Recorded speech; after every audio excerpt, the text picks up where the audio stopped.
Hey, sorry for the interruption, but we wanted to let you know that this week's episode is brought to you by Spotify for Podcasters. Really cool app. Josiah and I use it for every single show that we bring to you every week. You can edit podcasts right from your phone or computer, so you can start creating as soon as you log into the platform. You can easily distribute your podcasts to Spotify and everywhere else the podcasts are heard, just like we do every single week. You can also create video podcasts on Spotify, which is really cool. And of course, you can earn money like I'm doing right now by including ads and even podcast subscriptions. And best of all, it's totally free. There's no catch. We really love it. We use it every single week. So we encourage you to go download the Spotify for Podcasters app or go to www.spotify.com/podcasters to get started. All right, let's get back to the show.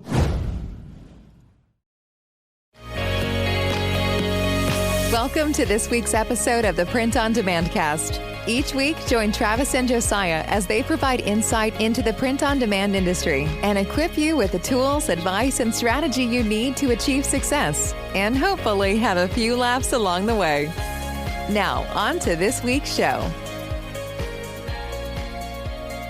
Hey everybody, welcome back to the Print on Demand Cast. As always, I'm Josiah, and joining me is Travis Ross. Travis, how's it going, man? How's things been going since the last time we sat down and recorded an episode? Doing well, man. Just had some a Mamaki Tech out here. Mamaki is the brand of the UV printers that we have here on site. How'd that go?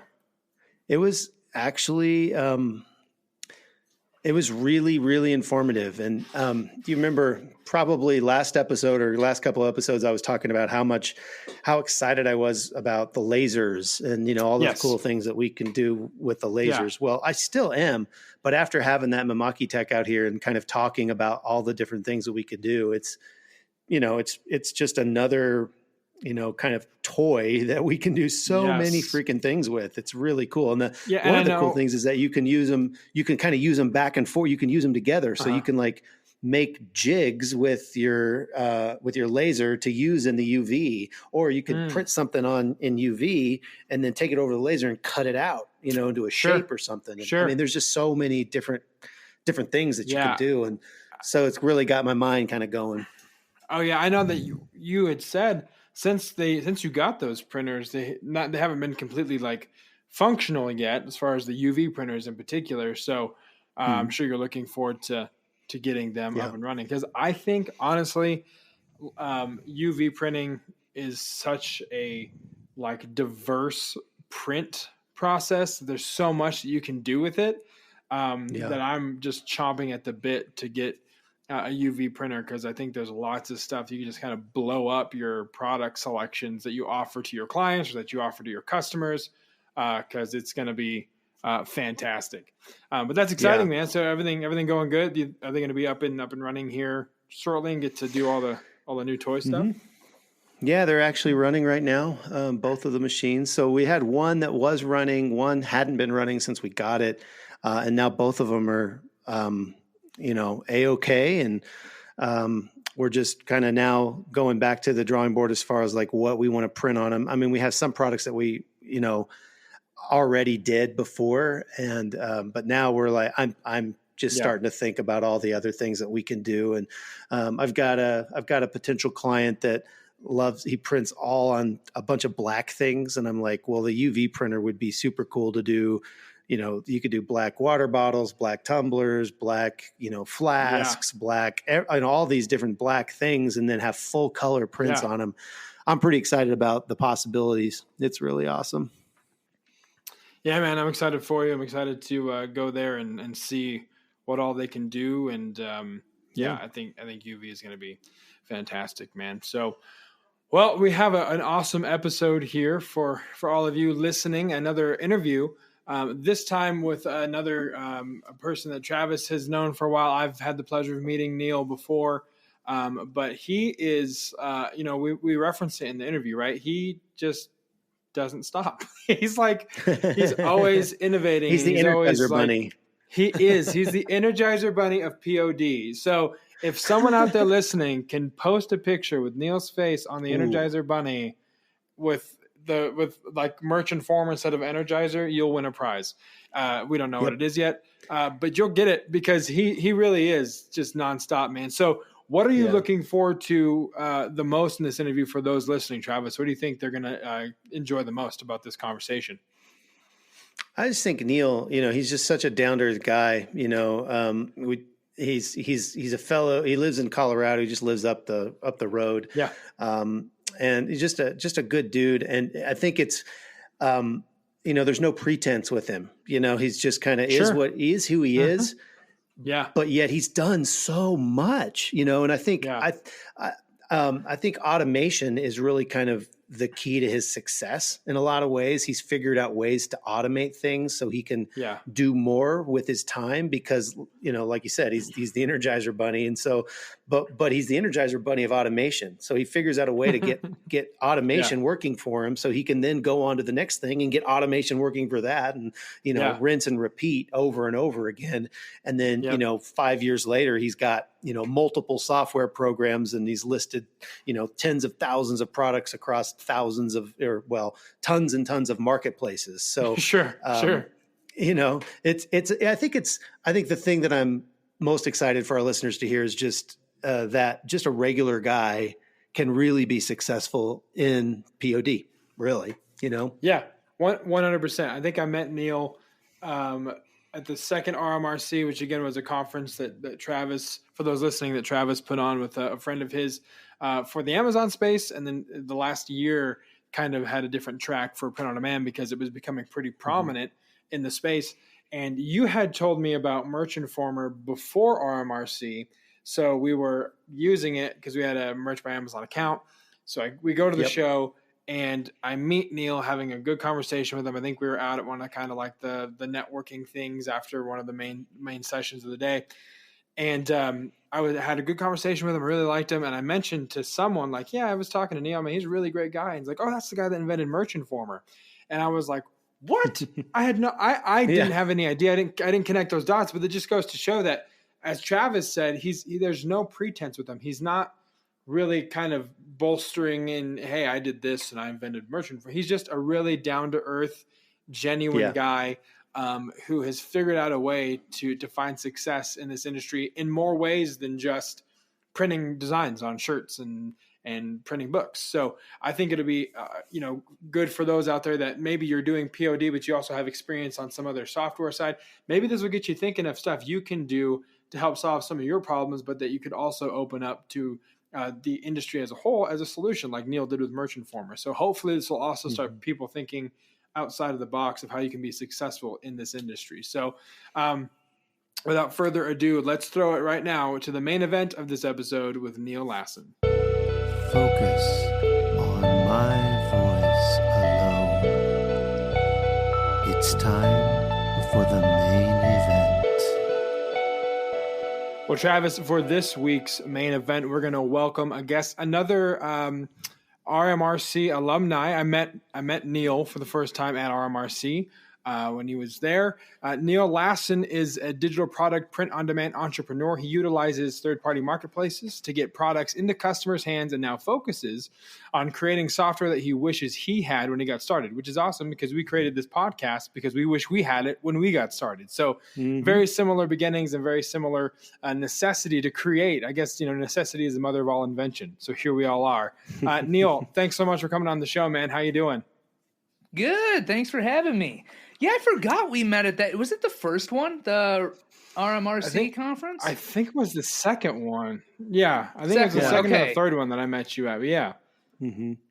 Yeah, that was the first time I ever went to a conference ever. Really? Chris Green invited me, and I was like, well, it's right down the road. I live a little bit north, so I showed up, and that's where I met Travis and I guess you. So second one. Yeah, absolutely. That's awesome. Yeah, man. That's super cool, man. So yeah, if you guys haven't figured it out by now, Neil's also a fellow Coloradoan. And so we're all here within probably an hour's drive of each other, but we're all in our separate places, because of technology. So Neil, man, we're really glad you jumped on. I actually asked Neil to be on I don't know, several weeks ago, and he blew me off. No, I'm just kidding. He didn't actually blow me off. No, but it didn't work out with our schedules. But we're glad to have you on, dude. So to just kind of jump into this thing, let's start by talking about your print on demand story. Like, I mean, you can kind of go back further if you want, just your e-commerce journey, really. But like, what brought you to the print on demand space? Yeah, so that probably goes back to when I was in college. I've told variations of the story over and over again. But essentially, I was going to college. At first, I thought I wanted to be a banker. And then I was set on becoming a lawyer. So that's what I was going to do, is going to become a lawyer. As you can tell, I do not look like a professional lawyer. So essentially what happens is I'm working at Target. Okay, so I have some bills to pay. I'm living in this horrible apartment that leaks when it rains, but it was dirt cheap and they paid my electric. So anyways, I'm making $8 an hour pushing shopping carts at Target.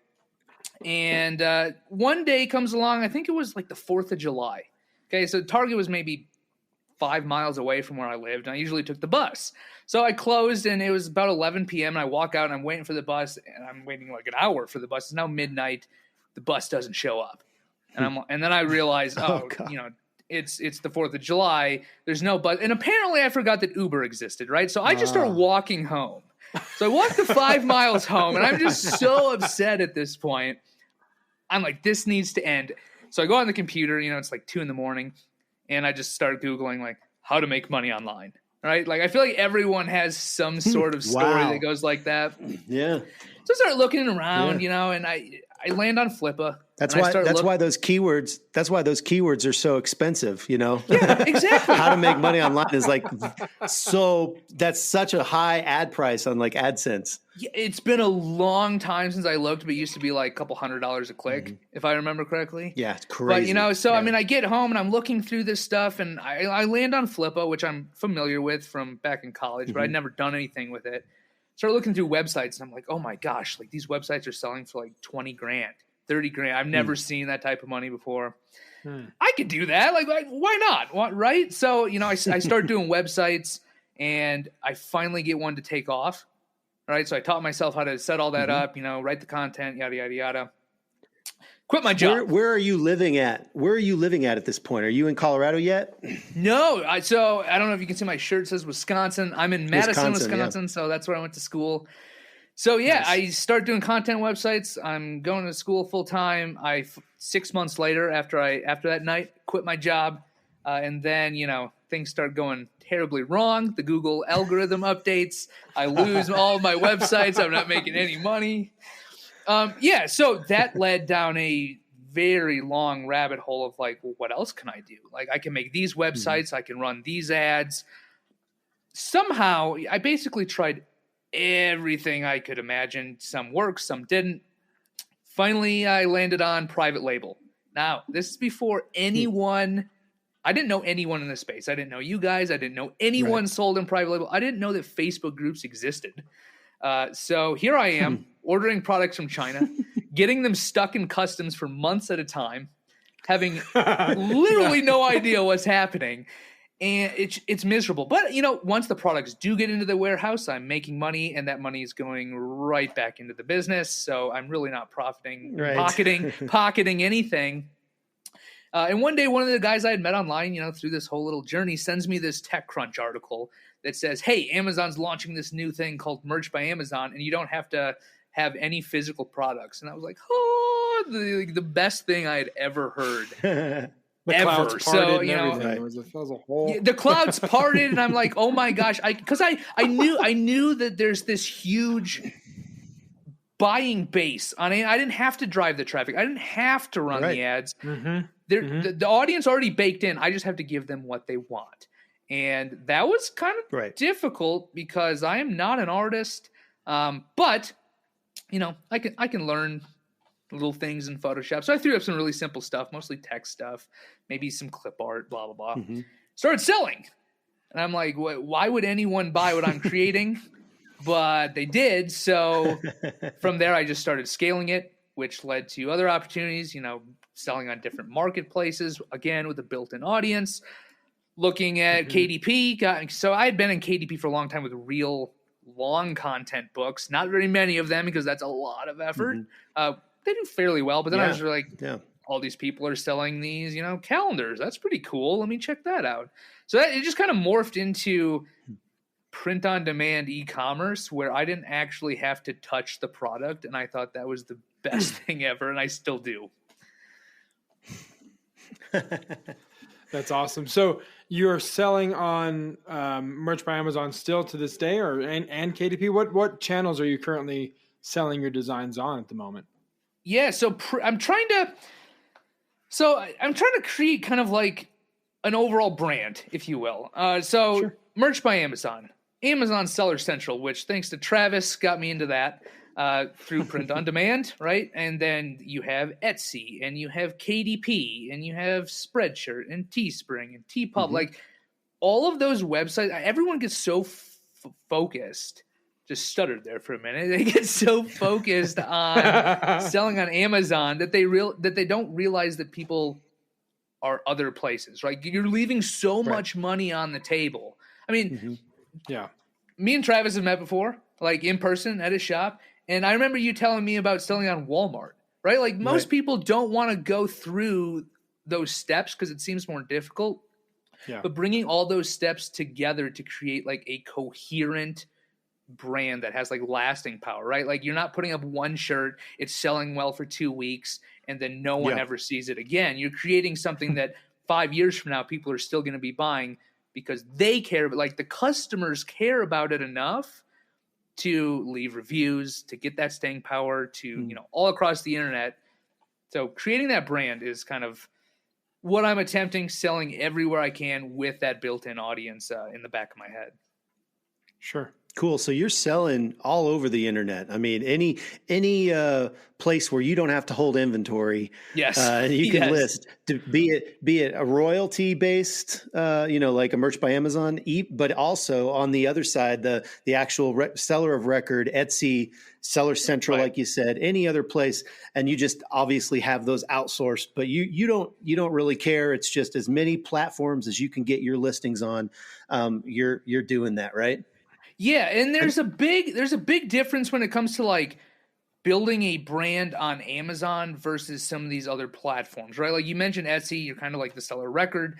You have responsibility there, but it's so much easier to build a coherent brand there because you have access to the customers. Like you can talk to them. You can, you can right a wrong, which will lead to a good review, which leads to you selling more products, which leads to more review. Like it just, it goes so much quicker. And there's less competition on these smaller platforms, and the buyers are just willing to spend more money. I don't know what it is, but now it just really depends. You mentioned, the difference between Merch by Amazon and Etsy, but Etsy and like Amazon Seller Central are basically the same thing. You're still the seller of record. You still can talk to the customer potentially, et cetera, et cetera. But I mean, my personal experience is that those buyers are nothing alike, or at least they're the experience that I as a seller have with the buyer on those two channels is totally different. Their buying behavior is been programmed totally different. Is that your experience too? Yes, it's night and day. The people on Etsy are super nice. Like, the pandemic's been going on. Shipping's been an issue. Right. If you're willing to work with the customers on Etsy, they're super understanding for the most part, right? There's always going to be that one guy screaming his head off at you. But on Amazon, it's this didn't show up on time. I want an immediate refund. If you don't refund me, like terrible reviews, right? Like there's no in between. Is what I've seen. Yeah, yeah. But you have to do what you got to do. We talked to about kind of previously on those. We've talked about the previous episodes on the show how Amazon's kind of created this almost entitled culture with their customers of like, hey, it's not here in 2 days. I'm gonna ruin every review you could ever possibly have. Whereas Etsy and these other channels are a little bit more nicer. In a way, because you get so used to it. Like if I order something from Amazon, I just expect it to be here quickly. Right. And if I'm not, like, I understand it's not the seller's fault because I'm a seller too. Yeah. But like you're a little bit angry that someone somewhere in the line dropped the ball. Right. Yeah, totally. Yeah. So Neil, you like, not only are you building, trying to build brands on all of these different channels, you're not the typical entrepreneur, because you just can't stop. It seems like you created a software, and you have a couple of softwares, but one in particular, kind of a lot of our listeners probably know who you are because of this software, Merch Informer. I know that. Can you tell us, like, how did that like fit in to the, that whole story of your e-commerce journey? And like, when did you realize, hey, I could also build software to help me with, building a brand, and maybe other people will like it? How did that all kind of come together? Yeah. So back in, 2016, I think. It's been a while, right? So back in 2016, I'm still doing websites. I'm struggling with private label, hating it. Still building websites. Introduced to this merch thing, and that became like an obsession. That's all I did. I didn't pay much attention to the private label business. I barely looked at the like website affiliate marketing business. I spent, no joke, like 10 to 12 hours a day on the Amazon search bar. That's all I did. I typed things into the search bar, and I made spreadsheets all day. It was so boring, but I was seeing the results from that research and coming up with these new ideas and putting them together and getting them listed. That's just what I did because I had bills to pay, and I wanted to move into a better apartment. Yeah. So that's just what I did all day, and then I realized, like, okay, there's more to this business than sitting on the Amazon search bar. That's boring. No one likes to do it. I shouldn't have to do it. What can we do to make this better? Right. So like the guy that had sent me that TechCrunch article, Todor, I was like, hey, I have this idea. Why don't we just create this and we can do this research? Cause he's a seller too. And we can just cut that down to like an hour a day, and then we can focus on some other businesses. It'll be great. We'll be making more money. So it was just for you guys at first. Yeah. Yeah. And then I realized, like, wait a minute, I see all of the same complaints I'm having start, mitigating into these groups. I see people complaining to me like, hey, I'm creating this really awesome thing and no one's buying it. Why is that? And I'm like, well, then I look, it's like, well, there's no audience for that. There's literally no buyers. Why are you creating something for an audience of zero? And then we were like, okay, let's just release this thing and just see. Right. So we released it. There's like 3 modules, right? It was like a search feature, a favorite feature, and maybe like something to look up brands. Like really, really simple, very ugly, very ugly. And then from there, like people started using it. People started giving suggestions. And I'm like, well, there's a lot more that we can, like, all of a sudden I had problems with, designing. We added a designer. Oh, I'm having problems with keywords. Added that. Then the big one. Everyone's having problems with trademarks. There's trademark trolls over here. There's everyone's getting takedowns 10 months later. Why don't we just build a trademark checker? No one. Have you guys looked at the USPTO website? I mean, I know you have. It's horrible. It's horrible. Yeah, it's terrible. So just building tools to, one, save me time, but also kind of combining all the suggestions to help people sell more products without it being like their sole focus in life to sit on Amazon. Right. Yeah. And I love that you guys you use, you have a lot of tutorial videos on how to use it. And, I still have a subscription to Merch Informer. I don't use it as much as I probably could, but I've had it for, years and years and years. And you have you keep adding content. I mean, every time I log on, I'm like, what? Neil, slow down, bro, because there's always a new module, there's a new video, there's a new something, So first of all, kudos to you, man, for really building something that people needed and they asked for. It's been a very, very popular tool. I know people swear by it and use it all the time. So, so good job, man. It's a great tool. I mean, to be honest, and this is very biased, but if I didn't have some of those tools, for example, we created a software to upload to all these other platforms because I don't have 365 hours a day to take one design and, to build this brand. If I can lay the groundwork and bring all those pieces together and not spend all day doing it, because there's always something else you could be doing. Sure. And no one wants to do the same monotonous things over and over and over again. That's like the worst part of this business, but it's needed. Like someone's got to do it. And I like a computer to do it rather than me. Yeah. So, Exactly. Automation. Yeah. That's awesome. Yeah, absolutely. Let's talk a little bit about the POD industry overall. Neil, where do you see opportunities right now in the POD space? I know for both creators and for shop owners, producers, I know one thing you've talked about so far and mentioned about building brands. You've been trying to build brands by selling on all these different channels. So can you kind of dive into that more? And like, how would one go about creating a brand in your opinion? And how is that an opportunity they need to maximize? Yeah, so I mean, there's a lot that I could talk about here, and I know we don't have all day, but like when it comes to building a brand, you're not going to throw like a young girl's T-shirt in with a heavy, hardcore biking, drug related, that kind of content. That doesn't mash together. So when I'm talking about coherent brands, I'm talking about kind of designs that they're not the same, but they're in sort of the same vertical. They all kind of flow together. They have some sort of catchy name to them. Name doesn't have to be on the shirt, but kind of bringing that together where if someone gets that product or, you see someone out there and they go, oh, what's your shirt about? And you say, hey, it's under this brand on Amazon. Like it's something they remember. So bringing that together across the internet. So if you tell someone, at the store that likes your shirt, hey, just Google this brand, like it'll show up on Amazon, it'll show up on Etsy, it'll show up as a book, it'll show like everywhere, right? But at the same time, you asked about opportunities, and I think a lot of people complain that it's getting harder, right? There's more competition, there's more people are joining POD, but POD is still very new.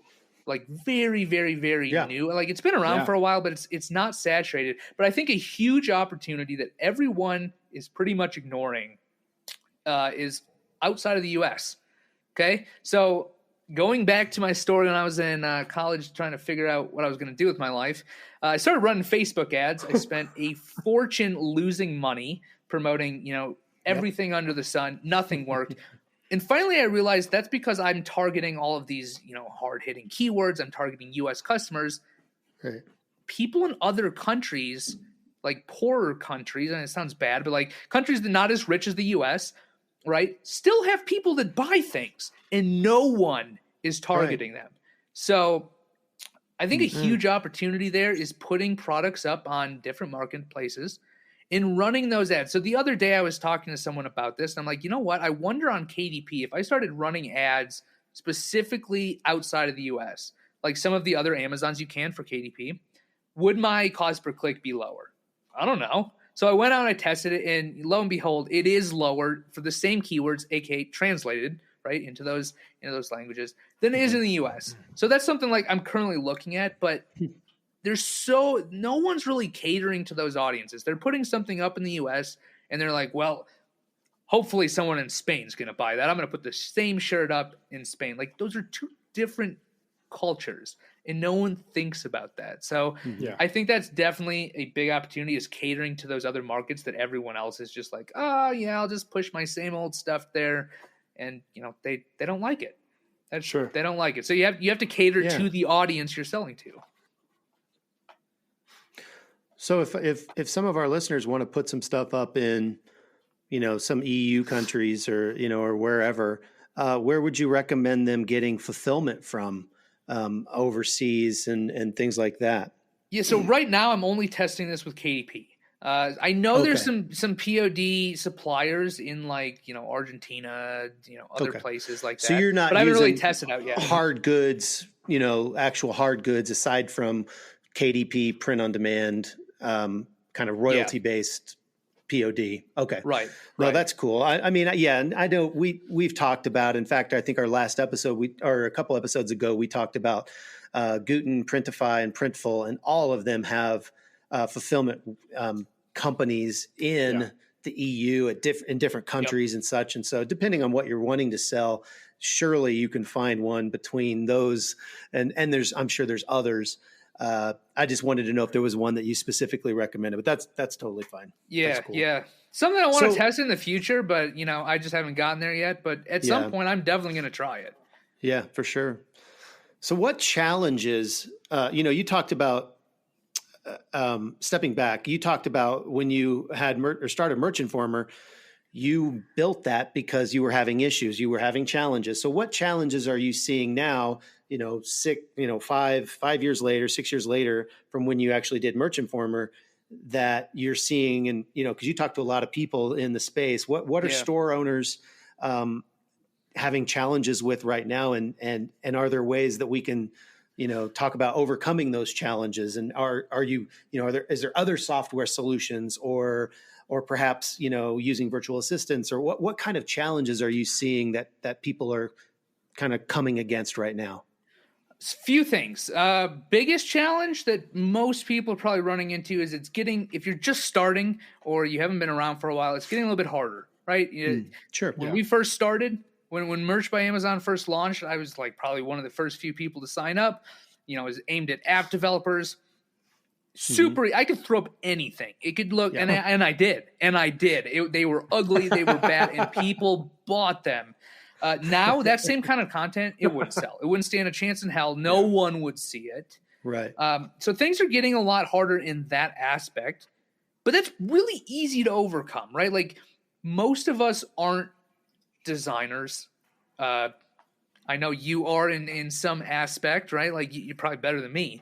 But leveraging other people's time that know what they're doing, okay, that changed my entire business. Figuring out that like I'm spending an hour, let's say, creating this design, and even I'm not very happy with it. I'm like, that'll do, but it's not great. Yeah. And realizing that someone that spent 20 years designing can crank out something 10 times better in 10 minutes, and I will pay them for their time. Like that was business changing, right? So going back to your question, that's probably the biggest thing is one, making sure you're unique. Stop doing just stupid text-based designs that no one cares about. No one cares about them because that same text probably exists 10,000 times on Amazon.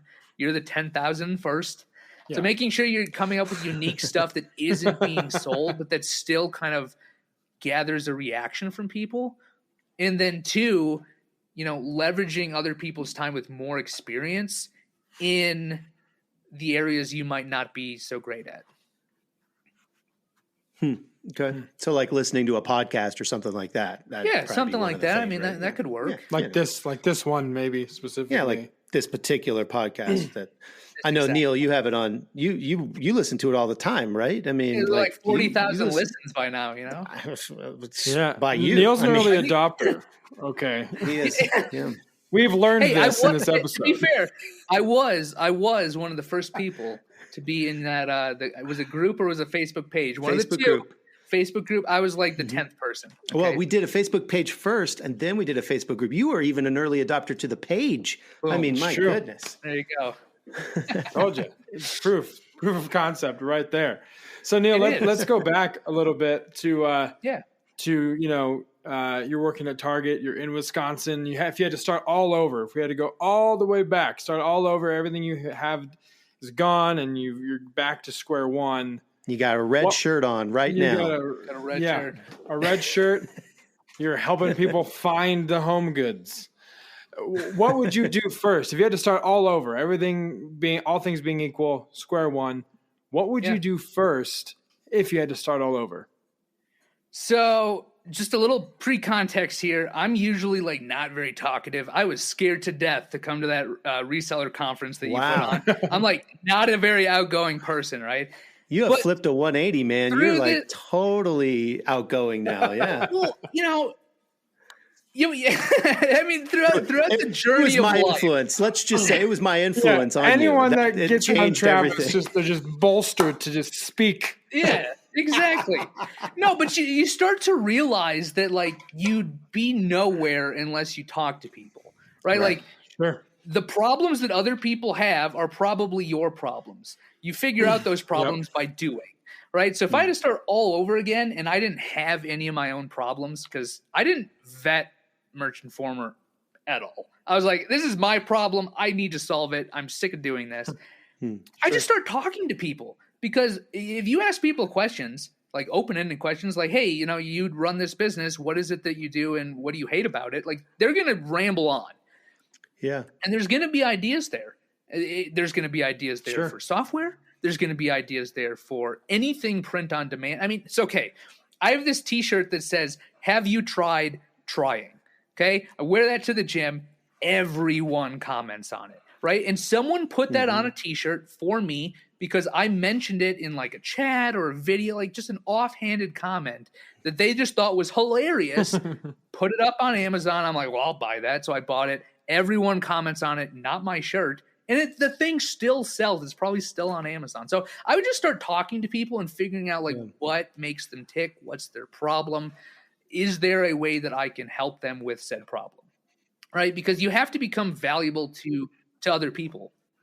Okay. Let me up the ante and ask you, kind of a dangerous question for a print on demand podcast, but if you had to start all over, would you do it in print on demand, or would you perhaps go into a different industry? Yeah, I'd start in print on demand for one reason. I can test and fail 1,000 times faster than like any other business model I know. I mean, if I'm going to do brick and mortar, like there's rent, there's overhead, there's employees, there's electric, there's utilities. I can launch product after product after product, and I'm really out only my time if I'm not running ads. If I'm running ads, I'm out a little bit of money. Sure. But it's minuscule to any other business I know because the audience is already baked in, right? So, I mean, the whole game from there comes to figuring out how to reach that audience on said platform, right? And that, I've talked about that a million times, written hundreds of thousands of words about it, but that's really the easiest way to test and fail until you see something that's working, and then you just have to repeat that over and over again. Yeah, that's cool. All right. Well, Josiah, let's ask him the question of questions. Yeah. This is something we ask all of our guests to kind of put on their or look into their crystal ball, as it were. And if you could, just kind of, what do you think the future of POD is? Lot bigger and a lot faster. So depending on what platform you're selling on, right? Like if it's Amazon, if it's Etsy, if you're doing Printify, Printful, Guten, something like that, I think there's going to be any product under the sun that you want. I mean, sunglasses aren't offered, coffee mugs aren't on merch yet. Certain type of books, hardcovers aren't rolled out for everyone on KDP yet. All of those products are going to get a lot more diverse, which is good, but each product is going to require a little bit more kind of intuition on how to sell it, right? Not every product is a t-shirt design. Side note, when I started getting into low content books, I was putting my t-shirt designs as covers, and many of my t-shirt designs say t-shirt on them, and I'm putting that on a book cover. Stupid, right? So like huge fail. But anyways, a lot faster, more products, more marketplaces. Like it's going to have a global reach at some point. And I know Amazon has mentioned in the past that they want order, printed, and shipped within 2 hours, not 2 days. So things are going to get a lot faster and a lot bigger. So I think there's a lot of opportunity there, but like you have to understand the nuances there of you can't sell a tapestry or a wall clock the same way you sell a book or a t-shirt. So, kind of figuring that out as you go along and, building the brand so that people actually care about what you're doing in the future. Okay, so tell us, you've got a new software out. You have Merch Informer, of course, and then I know you did BookBolt, which focuses on KDP. Yep. But you have a new one that just kind of came out, I don't know, in the last few months, right? Called Sales Samurai, right? Is it? First of all, am I right on the timeline, or has it been out for longer than that? I think we're about 1 month in. I think we're about 1 month in. Yeah, it's new. Yeah. So it's new. Okay, cool. So tell us about Sales Samurai. Tell us like why you created it. What's it do? How can it help people? Yeah, so we created Sales Samurai sort of for the same reason, but a little bit different than the other softwares. Looking for opportunity to build that brand, right? Getting on Etsy has a lot of benefits. 1, you can talk to your customers. 2, you can sell for a way higher price. 3, there's not as much competition. Like there's a lot of pluses to selling on Etsy, but so many people, that don't start on Etsy, if they start on, say, Merch by Amazon or Seller Central, like it's a different, right. It's a different ball game. Like it's so much different the way that Etsy's algorithm kind of looks at everything. And, there's tags, and sometimes they force you into ads and sometimes they don't. Like it's just a different ecosystem. So trying to figure out how to optimize that entire process with, again, SEO, keywords, that's marketing, organic marketing, and you don't have to spend any money to do it, but trying to bring all those pieces together for Etsy sellers so they don't spend all day, because, I know other softwares exist in that space, right? Used to use them, and I'll tell you why we built it, right? Going back to February of 2020 is when the pandemic kind of started, right? Am I right on that timeline? It's been so long. For those in the US, yeah. Yeah. So right around that time, I knew a seller selling on Etsy, selling masks. Okay. They were selling hundreds of these things a day, just absolutely cleaning up. And I was using one of those other softwares, and I typed in, like face mask or, face mask for nurses, something broad that I knew was bringing in sales. And it told me, like, this is getting 0 searches a month, or maybe it said like 25. And that can't be right. I know this guy over here selling hundreds of them per day on those keywords, those tags. Like, it just wasn't helping what I was trying to do to find those really niche keywords to build the brand. So I'm like, well, this exists. I know that we can create something that is probably better. And so we started on that journey, and here we are. One more thing I should mention is that seeing that we got our start in print on demand, and Etsy now allows print on demand, we built some software into Sales Samurai again for automation of creating those print on demand products and getting them pushed to your store. Oh, okay. So it's pushing them to the Etsy platform. It's pushing them to one of those print providers. So it's funny you mentioned, Printful, Printify, and Guten. Oh, okay. And then those automatically send them over to Draft into Etsy, and you just go in there and you make some changes and push it live. Gotcha. Oh, okay. Very cool. That's good. That's awesome. Cool. Well, Neil, man, thanks so much for taking time out of your schedule to chat with us and to tell us about what you're up to and all the softwares that you have in process that you just launched. For super exciting stuff. And I know that a lot of people out there will probably want to avail themselves of what you have available. So why don't you tell people where they can find you on social media, the websites for the softwares that you offer, and just let them know where you are in the super information highway known as the internet. Yeah, so I try to be everywhere, which is difficult. Yeah. So I'm in a lot of Facebook groups. You probably see me around. But 3 software, so merchinformer.com, that's probably where I post the most content. Depends, though, right? Like some people are visual learners and require like videos, so that's on YouTube. But I'm more of a writer. I can get everything out in, step-by-step form. So if you're looking for tutorials, stuff like that, merchinformer.com. KDP, bookbolt.io, and salessamurai.io for Etsy stuff. Etsy stuff, by the way, got to create some content there. But there's a ginormous article about Etsy SEO because, again, like I just mentioned, a little bit different than the Redbubbles and the Amazons of the world. So if you're interested in selling on Etsy, which everyone should be because the margins are very good, you should go read that. Yeah, awesome. Absolutely. And of course, as always, we'll be adding all of these links in the show notes. So if you're listening, you should be able to just go to the episode description and scroll down and click those links that Neil mentioned and take you directly to those websites to avail yourself of all of that content. So, Travis, anything else for Neil? No, man. Really appreciate you coming on the show. You need to drive down the hill and hit up our shop sometime. We'll like cook a mug or print a shirt. Or got a new location. I haven't seen it yet. I know, you got to come over. Oh, you got to check out my shirt. I got this really cool shirt. It's for print. It's like print humor. Okay, and, so do you know what this is? Do you see this? I saw you post it, and I'm going to be honest. I have absolutely no idea what that means. Oh man, we are revoking your POD card. What? Okay, you're going to have to explain it to me. Can we make that?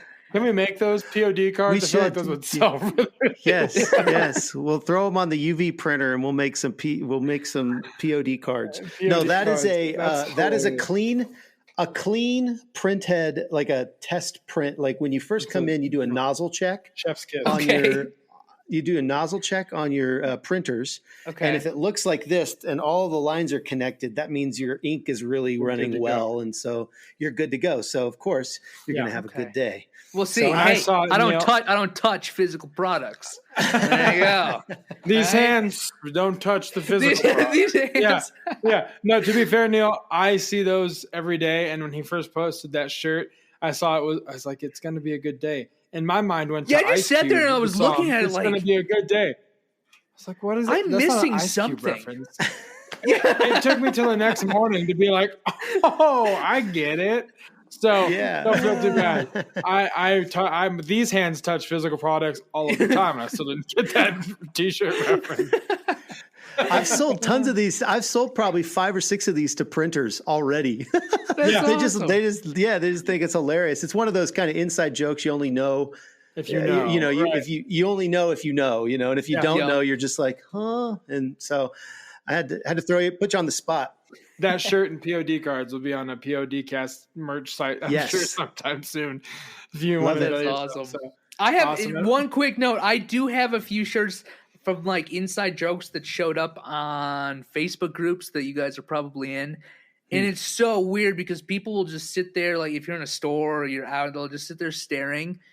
And then sometimes they'll come up and ask you. Like I was at a gas station once and it said some inside joke and he comes up, he's like, I have that exact same shirt. I'm like, I guarantee you don't. Like, you're like 78 and you probably haven't used a computer and this is specific to this tiny little Facebook group. He's like, no, I guarantee you I have that shirt at home. I'm like, all right, buddy. Okay. All right. That's hilarious. Awesome. Well, Neil, man, thanks again for coming on the show, and look forward to doing it again and catching up when you launch your next 4 or 5 software suites that you inevitably will be doing, because you don't stop, innovating, which is awesome. So look forward to having you on again soon, man, and thanks again for coming on the show. Cool. Thanks so much for having me, guys. Well, there it is, folks.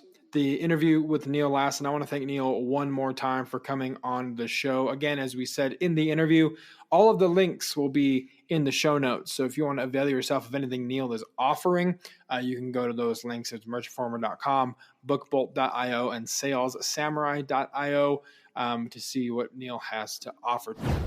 Hey, everybody, just a quick interruption here. Right after we got off the podcast, we found out that Neil was going to give us some discounts to his 3 different softwares. So all 3 softwares you can get for 20% off for life for any of those 3. Those links can be found in the show notes. Just wanted to let you know that that's available for you. All right, back to the show. Travis, what did you think of the interview, man? I thought it went really well.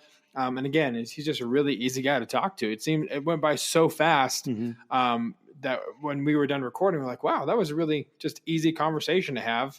And it feels like it flew by. How'd you think it went? Yeah, I think we could have talked a lot more. We probably could have drilled down a lot more on branding, talking a lot more about some of that stuff. But yeah, he's a good dude. He's fun to talk to. Like I said before, before the interview, he just carries himself so nonchalantly. I mean, I don't know if you're watching this on YouTube, you can't really necessarily tell, but he's got like dreadlocks and, he's just wearing a t-shirt in his room and, and he's just kind of hanging out. And, he does not look like the prototypical, like, entrepreneurial businessman that has like 3 software suites and all these things that he's doing. He's just a guy, which I just love. I just love kind of that nonchalant, just kind of laid back demeanor that he has. And it is interesting.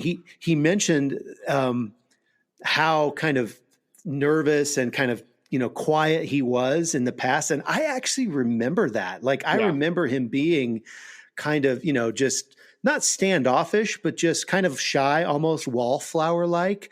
And he has definitely changed. He's not like that at all anymore. I think, he's had to kind of promote his software, and him being the face of Merch Informer has really kind of put him into the spotlight in certain ways. And he's really kind of come out of his shell, and he's just a fun guy to hang out with and be around. Yeah. Yeah, no one's going to promote you like you'll promote you. You have to be your biggest promoter, your biggest spokesperson, because if you don't believe in it, why is anyone else going to? So yeah, I think that definitely was kind of a change that came out of necessity, but I can attest to Travis as well. He the first couple of times I met him was very wallflower-ish, but yeah, it was great to talk with him. And one thing we learned in this episode, like we said, he's an early adopter. He was an early adopter of Merch by Amazon, of private label, all that stuff. He was even an early adopter on the Facebook page and the Facebook group. So if you want to be successful like Neil, you need to be an early adopter. And I would still say it's pretty early to hop on that Facebook group that we keep talking about each and every week. We have new people joining all of the time. But if you're listening and you haven't, well, then you're missing out on the party, the community, the conversation. We want you to be a part of the PODcast family. So go to printondemandcast.com/Facebook and you can join the group. And we'd love to have you there. Of course, you can go to printondemandcast.com for more information. And if you want to reach out to us, honestly, the best way to do it now is the Facebook group. Wouldn't you say, Travis? We don't really get a whole lot of emails so much anymore as we do people posting, asking questions on the Facebook group or asking for advice and stuff like that. So please be sure to do that. How do you feel that the community is growing there on the Facebook group, Travis? I'm having a lot of fun kind of seeing people ask questions and ask for advice and engage. Yeah, I mean, I think that it could be, we could have more conversations. I try to throw some stuff in there every once in a while when I think about it, but yeah, it's definitely grown. I mean, I'm looking forward to when we have, a few thousand people in there and people are, asking questions and people are being helpful and kind of, but I mean, let's face it, we're not the first Facebook group talking about print on demand. There's a lot of options when it comes to that. So that's fine. I mean, people can kind of go where they need to go. But I do like the fact that the people in our group have been helpful, have been contributing when it's appropriate. But I would also encourage you guys to utilize that Facebook group. I'm constantly Facebook is just kind of almost always open on a tab on my computer, and I see it because I do look through different groups and stuff to kind of see what's new in laser or UV or DTG or wherever. And I see those things and I'll try to answer questions. And I think you do too, Josiah, if we have answers or kind of try to point you in the right direction. So would encourage you, if you are in the group, go ahead and ask your questions. If you're not in the group, why not? Yeah, what are you doing? Get in there. Right now, there's 140 members in the group, so it is growing. Like Travis said, there's lots of Facebook groups talking about print on demand, but there's only one Facebook group that talks about print on demand that is supplemented by an awesome podcast filled with bumpers, intros, outros, and dad jokes, and it's the Print on Demand Cast Facebook group. So if you want to be in the top 1% of Facebook groups that talk about POD and have a really awesome podcast, that's the place that you want to be, is printondemand.com/Facebook. Eventually, you're just going to join to shut me up and to stop saying that stupid link because you keep hearing printondemand.com/Facebook. I welcome you to shut me up if that's how you're going to do it. Please join the group. As always, guys, thanks so much for listening. We are found on all of the major podcast platforms: iTunes, Spotify, Stitcher, Google Play. Find us on iTunes. Please rate and subscribe. Last week, we highlighted some 5-star reviews, a 5-star review in particular that was left for us. So if you review us on iTunes, you leave us a review, screenshot it, post it in the group, and we'll shout you out on an episode of the PODcast because we really appreciate your guys' feedback and your engagement. So until next time, for Travis, I'm Josiah, and we'll see you next week right here on the Print on Demand Cast. See ya. Thanks for listening to this week's episode of the Print on Demand Cast. We hope you enjoyed the show.